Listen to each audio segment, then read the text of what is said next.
Welcome to the Whole Truth, Nothing But the Truth podcast, where we talk life, love, and everything in between. I'm your host, Jason Gerard, and thank you for tuning in for another episode, dog. Now, this episode is a little bit special. Because I don't know if you guys know it or not, but this is our season finale. Run that back. Yes, we're at the season finale, dog. We are running it again because we are happy about it. That's right.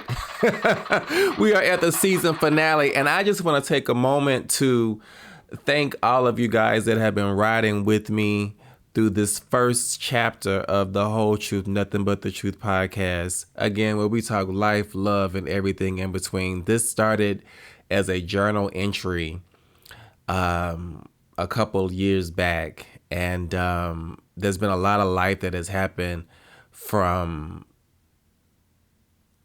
that moment until now, and I'm just really grateful to be here and to be on episode 7 of my very first podcast.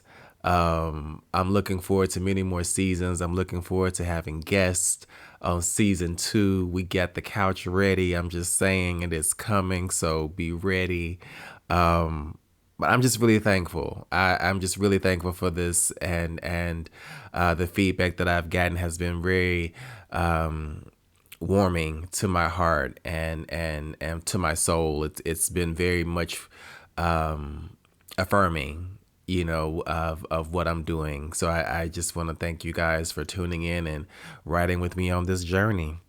And now we're going to move into episode 7, which is the healing no one talks about. Now, wait. Now, before we go into episode 7, I want to talk about episode 6. We talked about love without the bullshit.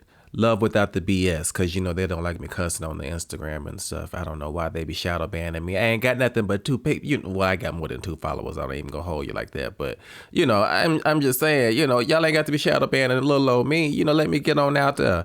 But we talked about love without the BS and what it really meant to fight for love without the ego. Now, if you didn't tune in to episode 6, if you hadn't got episode 6 yet, then I suggest you go ahead and hit that YouTube or that Spotify and catch up on episode 6, Love Without the BS. Now, moving into today's episode, we're talking about the healing no one talks about. Why does it hurt so bad? Oh, come on, Whitney Houston. We're going to talk about that part of the healing process, something that looks soft on the surface, but really cuts deep underneath. Healing is not just about aesthetics and things like that. Healing is deep and ugly and lonely and has some very high and low roller coasters. Now, for you all who don't know it, I was out for a couple of weeks. Did you miss me? I went to my 25th class reunion. I didn't say that right. I went to my high school 25-year class reunion.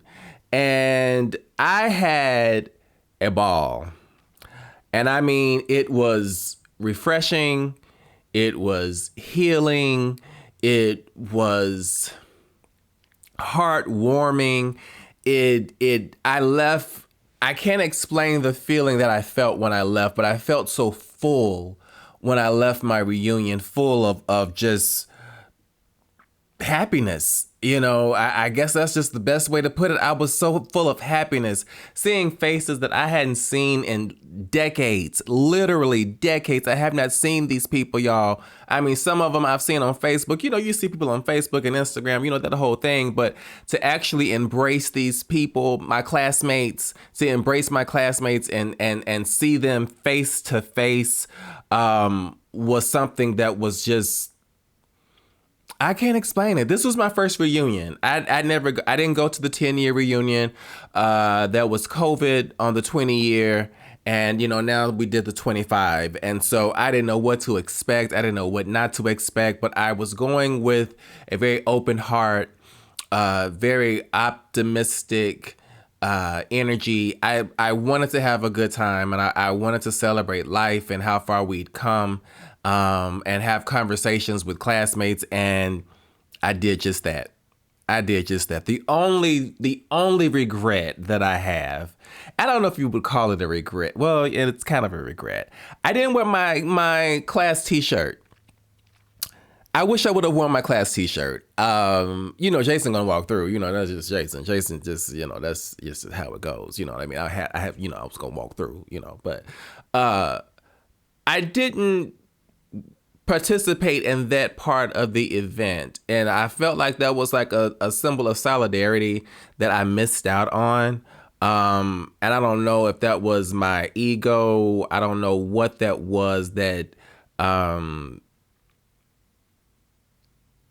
that allowed me to miss that piece of the reunion, but I did. I chose fashion over solidarity. Um, a choice I've made many times in my life. What can I say? But outside of that, it was just such a great time. I talked with people. I had a best friend in seventh grade. We were friends in seventh grade and all through high school and so forth and so on. But we had not seen each other since high school, and to look into each other's eyes and have those good conversations, it was just something that was very healing for me. And I realized that how far that I had come. I realized how far we've come, not just in career, but emotionally and spiritually. There are pastors in my class, that led prayer and things like that. So it was very much a space where I didn't realize how healing it was going to be. And it was as though the healing kind of snuck up on me, if you will. I had no idea that I would leave this event feeling so full, and it wasn't a therapy session. It wasn't, meditation. It was laughing. It was dancing. It was cracking jokes. It was taking pictures with people who reminded me of life before life happened. And it was just a refreshing thing. And I could look at everyone and I felt the feelings were mutual. And once the event was over, I saw people on Facebook and they talked about basically feeling the same way that I felt. And it just left me feeling so full. That's just the best way that I can put it. You know what I mean? But moving from that, then the other side of it, I had to understand before I got to that space, I should say, realizing that no one told me that healing would hurt. I'm sitting kind of basking in some of the healing that I've gone through, but no one told me that healing is lonely. Healing is letting go of people. Healing is having to block numbers to protect your peace and your sanity. And healing is having to cut people off. And it feels like a loss. And sometimes healing is cutting off pieces of you. And it feels like a loss. And you say, well, what am I going to do now? Who am I going to talk to now? The weekend is here and I don't have anyone to talk to because I have cut off everybody that I thought I was supposed to cut off for my healing. And it felt right in the moment, but gosh, my weekends sure are quiet. You think that, healing is going to feel like peace, but healing actually feels like breaking. It feels like I'm being torn in two. It's like, when will this stop? I'm going to therapy. I'm doing this. I'm journaling. I'm going to the gym, all this and all that. It sounds good on paper. The aesthetic of it seems great, but when you kind of come home and turn the key, I'm not gonna sing that for y'all because y'all know that's my song, but y'all know how it go when I come home and turn that key and there's nobody there waiting for me. So it sometimes can feel like a loss, you know what I mean? But it is a space where I've learned that you have to keep going. You have to keep going through that tunnel. And though it may seem dark and though it may seem lonely, and you're thinking, where is the light? Where is the light? They told me to come through this tunnel. I'm coming through it. There's no light here. I don't understand it. You know what I mean? Like, when is this going to be over? And I had to realize that some of that is the price of peace. You have to pay a price for peace, and getting rid of things that no longer serve you. It's not a boom pow type thing, and I love a good boom pow. I love the things to go quick. I like it to be, I made this step. Now here is the result. I wanted A, B, C. You know what I mean? And sometimes it doesn't necessarily happen that way. You know what I mean? And so, we talk about it, and I say this, well, I'm not going to put any disclaimer on it because it's the truth. We a lot of times talk about healing online like it's some type of trend, like it's something with candles and quotes and affirmations every day. But healing isn't aesthetic. And this is coming from someone who has dealt with depression since elementary school, who was dealing with his identity, all through high school and as a young adult, and trying to feel like we all, like so many. I'm not alone in that. I'm not going to paint a picture like I'm alone in it because I know I'm not. But some of us have dealt with depression and mental health and striving for mental health before it was cool. You know what I mean? Some of us have longed to be healthy minded people, I guess, if that's a word, way before the internet got a hold of it and made it like cool. You know what I mean? There was a time where, you were ashamed to tell people you went to therapy.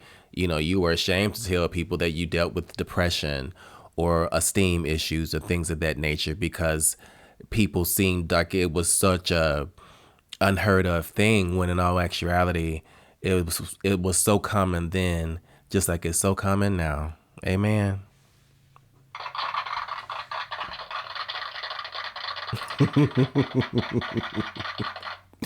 But again, healing isn't aesthetics. You know what I'm saying? Healing is crying in your car, honey.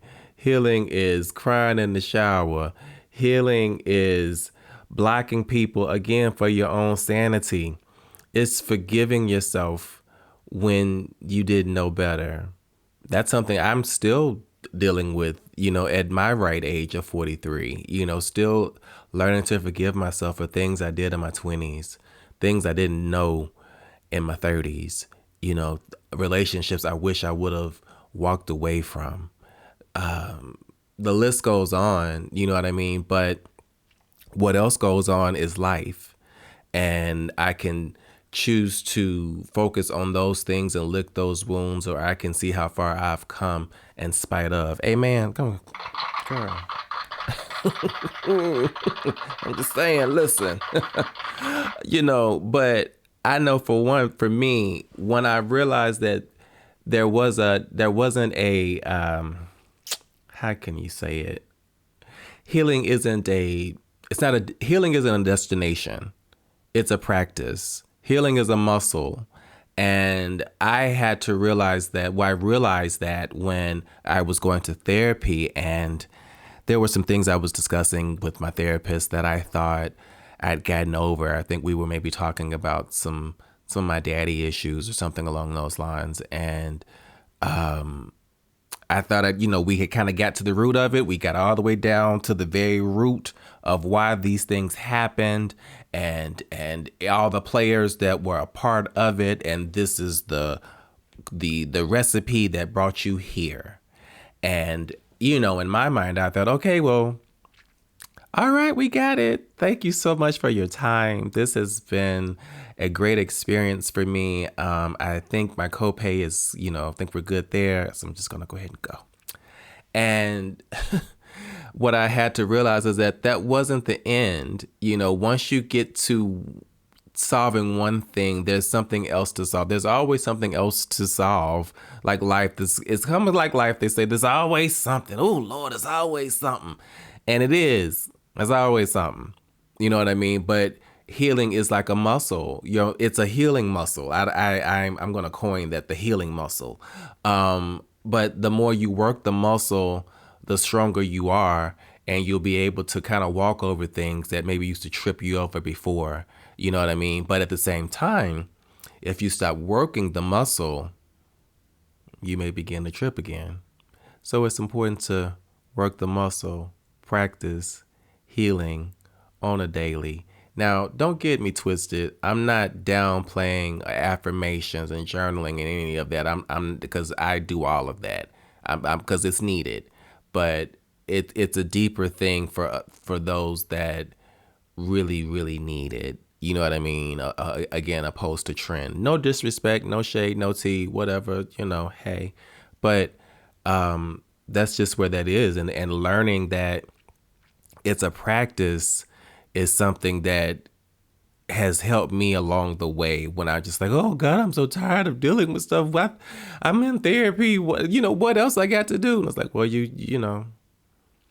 kind of got to keep working that muscle. You know what I'm saying? And, it kind of takes me back when I think about even again, my reunion, and again, not seeing people in so long, and have healed from so many things that I have gone through in my life, and assuming my classmates as well have healed from so many things that they've gone through in their lives, and working through just like me, just like all of us. But there was no awkwardness when we saw each other. There was grace.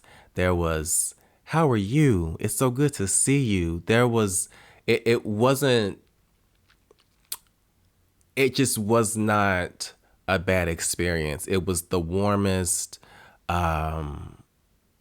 most healing, one of the most healing experiences I've had in a very long time, just by seeing those old faces. And not old faces, because baby, we look good. I'm sure. I don't know if y'all didn't seen my reels, what I had posted or not, but the Parkview class of 2000. You better ask around. I'm just, yeah. But, the energy was so graceful and warm, and emotionally intelligent, and the conversations were mature, and again, emotionally intelligent conversations, that it was just a warm experience. I can't even coin the word right now. I can't even find a better word to say for it, but it was such a warm experience. But it also reminded me, because there was no, I'm sorry I hadn't catch up with you. I'm sorry, I hadn't seen you, and I know we were friends back then, but I hadn't seen you in so long. There was none of that kind of energy at all. It was open arms and love, because everyone understood life, and we all live it. And it made me realize that I don't owe my past an apology. I don't know an apologies. That's not what the past is for. I don't have to look back and say I'm sorry, but I can look back and be thankful for the lessons that came from my past, all of the things that I've learned from my past. And so healing isn't just about fixing what's broken. It's about honoring what has survived. It's about celebrating the life that's in front of you. You know what I mean? And how far you've come. I look at this podcast and I think about how far I've come. Now, to some, this may not be much. I may not be nothing to you, but I'm the shit on this label. You know what I'm saying? So this might not be much to some, but for me, this is a major triumph. I'm very proud of how far this has come and how far I've come through it. I'm even proud of how far you've come, because you've been riding with me through it. I'm just saying, shout out to you and me. Ow. So with that being said, just to do a little recap, I'm just saying, healing hurts. I ain't even gonna hold y'all. It hurt. When I'm in therapy, I'm like, well, I'm going to therapy. I'm journaling. I'm going to the gym. I'm drinking my water. I'm minding my business.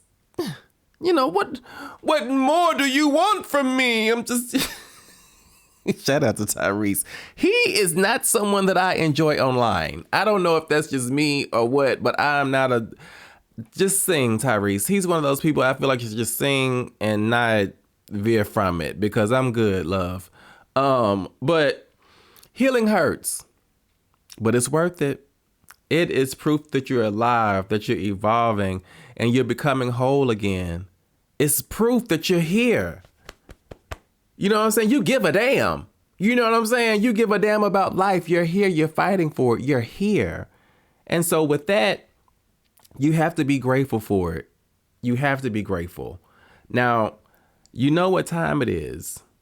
What part of your life are you healing through right now? Now, I know we don't like to share all our business online. We don't like to talk about all our stuff, whatever, but you can give me a high level. I'm just saying, get down in them comments. Because I be looking for y'all. Some of y'all be there and some of y'all don't. We going to get to it, though. I'm looking at you. Get down in them comments and tell me, what part of life are you healing from right now? You know, and I say that because you never know what could help someone else.